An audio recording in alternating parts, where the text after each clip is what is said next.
So, hello everyone, welcome to the next lecture in which we'll be discussing the powers of an ombudsman, who is a Lokpal, who is a Lokayukta, and how does the concept of accountability revolves around different concepts, different legal concepts as well in respect to it, and how there are certain previous year questions of UPSC law optional which are related to it. Let's start with it. The first topic is how ombudsman is having the independent scrutiny of public power. It is very important to understand that as well. So I've compiled a comprehensive PDF in respect to it. You can see it right now. The same will be provided to you on Telegram as well. First of all, ombudsman होता क्या है हमें ये समझना पड़ेगा, उसकी philosophy क्या है, वो बनाया क्यों गया, वो आया क्यों, राइट? ओम्बड्समैन, लोकपाल, लोकायुक्ता, इनके डिफरेंसेस क्या होते हैं और जुरिडिक्शन क्या होता है इनका, ये भी समझना पड़ेगा, राइट? जो ओम्बड्समैन का मॉडल है वो ऑफर क्या करता है, वो ऑफर करता है इन्वेस्टिगेशन, जो मैंने यहाँ लिखा हुआ है। It offers investigation of what, किस चीज की इन्वेस्टिगेशन होगी, वो होगी of maladministration and corruption outside ordinary court litigation. ठीक है, लिटिगेशन में तो तफ्तीश होती ही है, लेकिन उसके बावजूद उसके बाहर एक जुडिशियल ऑफिसर तो नहीं होंगे हर जगह।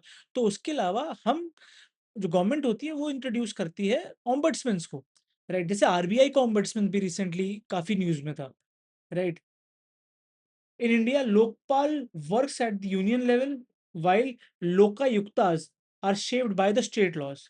तो एक डिफरेंशिएशन यहीं पहले में क्रिएट हो गई कि ये यूनियन के अंडर है, राइट? और ये स्टेट के अंडर है, राइट? पहला डिफरेंशिएशन तो यहीं पे ही क्रिएट हो गया। ombudsman क्या होता है?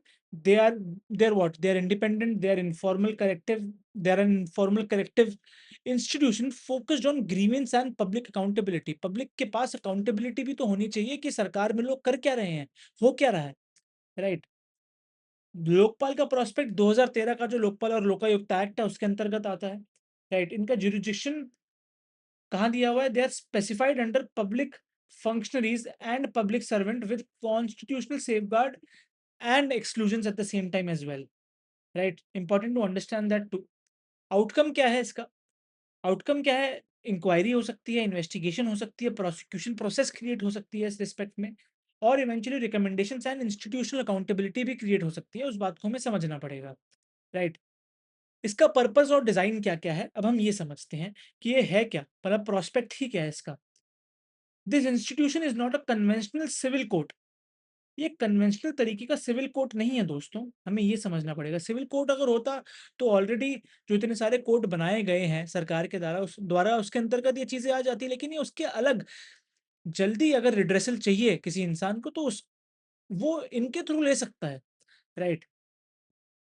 It investigates allegations and activates accountability mechanisms of different public authorities, right? Then Lokpal supplements rather than replaces police, right? Police को जो आवश्यक जानकारी मिलनी चाहिए वो इनके थ्रू भी मिल सकती है, वो ये सप्लीमेंटेड फॉर्मेट में क्रिएट होते हैं। Next, what is a CVC? What CVC क्या है? Central vigilance commissioner, right? जो विजिलेंट करता है, जो who somehow visualises what is happening around the state and what the state is doing is done by it, right? Departmental vigilance होती है, courts की vigilance भी होती है, आरटीआई के अंतर्गत सीजीआई का ऑफिस भी आता है, हमें ये समझना पड़ेगा, राइट? देन जो लेजिटिमेसी है इसकी, वो कहाँ डिपेंड करती है? Depends on what?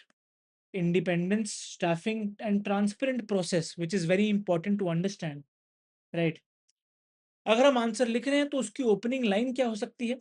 It can be an ombudsman provides a specialised route from citizen complaint to administrative accountability. Understood? Next, Lokpal और लोकायुक्ता का जो एक्ट है उसके अंतर्गत क्या क्या कहा गया है, अब हम वो समझने और पढ़ने की कोशिश करते हैं, राइट? लोकपाल का एक्ट है 2013 का, राइट? आया था, बहुत ही ज्यादा न्यूज में था, आम आदमी पार्टी का पूरा कॉन्सेप्ट चल रहा था उस तब अगर आप देखें, याद करें, राइट? अगर इसके प्रोस्पेक्ट में कोई क्वेश्चन आता है तो एक स्ट्रॉन्ग आंसर क्या लिखेगा? इसका स्टैट्यूटरी स्ट्रक्चर लिखेगा, जुरिडिक्शन लिखेगा कि इसके अंतर्गत क्या-क्या है, राइट? और इसकी प्रोसेस लिखेगा जो इसके अंतर्गत दी गई है और इसकी इफेक्टिवनेस को बताती है, right? Then this prevents Lokpal answer from becoming an only anti corruption. इनका काम एंटी करप्शन नहीं है। अगर लोकपाल का कोई क्वेश्चन आता है तो आप ये थोड़ा ना लिखेंगे कि ये सिर्फ एंटी करप्शन एक्टिविटीज में इन्वॉल्व है। इनके और भी तो बहुत सारे काम हैं, हमें ये समझने पड़ेंगे इनके काम क्या क्या है। ठीक है, नेक्स्ट, इनका स्ट्रक्चर और जुरिडिक्शन हम समझते हैं, right? Lokpal consist of a chairperson and up to 8 members. Statutory composition, it includes jurisdiction, judicial members and prescribed diversity representation, right? Prescribed क्या है? Diversity representation, important to understand that as well. Its selection involves high constitutional political offices and an eminent jurist, which is very prevalent, which is very important as well to know if someone is a jurist. He or she might know the philosophical understanding of a particular state office. Removal is designed to protect institutional independence. जो इसका jurisdiction होता है वो कहाँ extend करता है, अब हम वो समझते हैं। It extends to specified public functionaries, public servants, including high offices subject to safeguards, parliamentary speech, vote eventually remains protected. इसकी प्रोसेस और पावर्स क्या क्या है? Complaint can trigger preliminary inquiry, investigation through competent agencies and prosecution related actions under the statutory framework. Important to understand that as well. The inquiry and prosecution wings support to the Lokpal. Directions and supervision operate within the act and alongside other anti-corruption bodies which are prevalent. The asset declaration transparency mechanisms and reporting duties seek preventive as well as punitive accountability की भी बात करी गई है। Punitive accountability क्या होती है, आप मुझे कमेंट्स में लिखिए। ये बहुत ईजी चीज़ है, अगर आपको ये नहीं पता तो दोस्तों हैंड्स डाउन आपको पढ़ना और पड़ेगा, राइट? अगर जब आप आंसर फ्रेम कर रहे हो तो आप क्या-क्या इंक्लूड करेंगे मैं आपको वो बताता हूँ। सबसे पहले लीगल स्टेटस लिखिएगा, फिर कॉम्पोजिशन लिखिएगा, फिर इस जुरिडिक्शन की जो मैंने यहाँ बात करी है वो लिखिएगा, कंप्लेंट की प्रोसेस क्या है और इसकी इफेक्टिवनेस कितनी ज़्यादा है, इसके आप स्टैट्स करंट अफेयर से निकालिएगा, राइट? ये काम एक मैं आपको दे रहा हूँ, ठीक है दोस्तों? और लोकायुक्ता और इफेक्टिवनेस की जो क्वेश्चन अगर आएगा, उसको आप किस तरीके से अप्रोच करेंगे, वो यहाँ लिखा हुआ है मैंने, अब मैं आपको वो भी समझाता हूँ, राइट?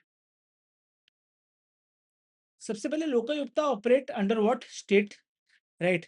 मैंने आपको बताया भी हुआ, it operates under the state level and state enactments, right? They commonly investigate allegations against state public authorities and may recommend action. They refer matters or trigger investigation depending on what only the state law. State variation allows local design but can produce uneven independence. देखिए हर एक state का law different है, right? वहाँ का culture different है, तो वहाँ पे एक अनइवन इंडिपेंडेंस क्रिएट हो सकती है, ये हमें समझना पड़ेगा, राइट? ऑडिट किस तरीके से होगा अगर कुछ कोई चीज़ होती है तो सबसे पहले हमें स्ट्रेंथ्स देखनी पड़ेंगी, कंस्ट्रेंट्स क्या क्या है उसके अंदर, और रिफॉर्म लेंस के थ्रू हमें ये दोनों चीज़ें देखनी पड़ेंगी कि इन दोनों में हम क्या क्या रिफॉर्म्स इवेंचुअली ला सकते हैं, राइट? एग्जाम के ट्रैप्स क्या क्या हैं, अब मैं वो भी बता देता हूँ आपको, right? Lokpal adjudicates every grievance like a regular court, ये नहीं है, राइट? लोकायुक्ता की पावर आइडेंटिकल है एवरी स्टेट में, ये भी नहीं है। मैंने आपको बता दिया क्यों नहीं है, क्योंकि स्टेट में डिफरेंशियल कल्चर्स हैं, पावर्स हैं, एक्ट्स अलग हैं। They do not evaluate effectiveness without discussing independence and implementation capacity. Please understand that as well. Answer में क्या क्या यूज करना है आपको, ये देखिए। You have to define ombudsman role, you have to tell about state and Lokpal Lokayukta distinction, statutory process को आपको लिखना है, और बैलेंस ऑफ पावर लिखना है प्रैक्टिकल प्रैक्टिकल लिमिट्स के साथ साथ, राइट? पीवाईक्यू में क्या क्या पूछा गया मैं आपको वो बताता हूँ, राइट?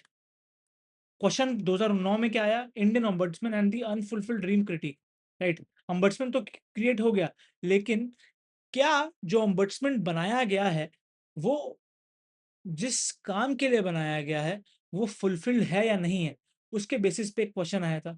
लोकपाल वर्सेस लोकायुक्ता के डिफरेंसेस पे क्वेश्चन आया था, जो मैंने आपको बताया है, राइट? ओम्बड्समैन और एडमिनिस्ट्रेशन का क्या क्या फॉल्ट है, इवेंचुअली उस प्रोस्पेक्ट पे आया है। एफिकेसी मैंने आपको बता दी है, एफिकेसी का पूरा कॉन्सेप्ट आपको पता है, उस पे क्वेश्चन आया है। और फंक्शन, पावर्स एंड इफेक्टिवनेस क्या है, लोकायुक्ता, लोकपाल और ओम्बड्समैन के, उस पे क्वेश्चन आया है। उसके सारे नोट्स मैंने दे दिए हैं आपको ऊपर, राइट। कॉमन कॉज का केस आपको पता होगा, सुब्रमण्यम स्वामी के केस को भी मैंने आपको पहले पढ़ाया हुआ है, वो देख सकते हैं। ये सारे इंपॉर्टेंट केसेस हैं। अगर आपकी इनकी एक्सप्लेनेशन एक वीडियो चाहिए तो आप कमेंट्स में लिखिएगा, मैं वो भी ले आऊँगा, राइट। 15 मार्क का यहाँ फ्रेम दिया हुआ है। अगर आपको, आपके दिमाग में कुछ भी नहीं है तो इस फ्रेम को देख लीजिए, राइट। इस फ्रेम को मद्देनज़र रखते हुए आप अपना आंसर लिख सकते हैं, राइट। आशा करता हूँ आपको ये वीडियो पसंद आया हो, and thank you for watching it. According to my watch, it is 3:23 a.m. So yeah, it's not an easy thing to do.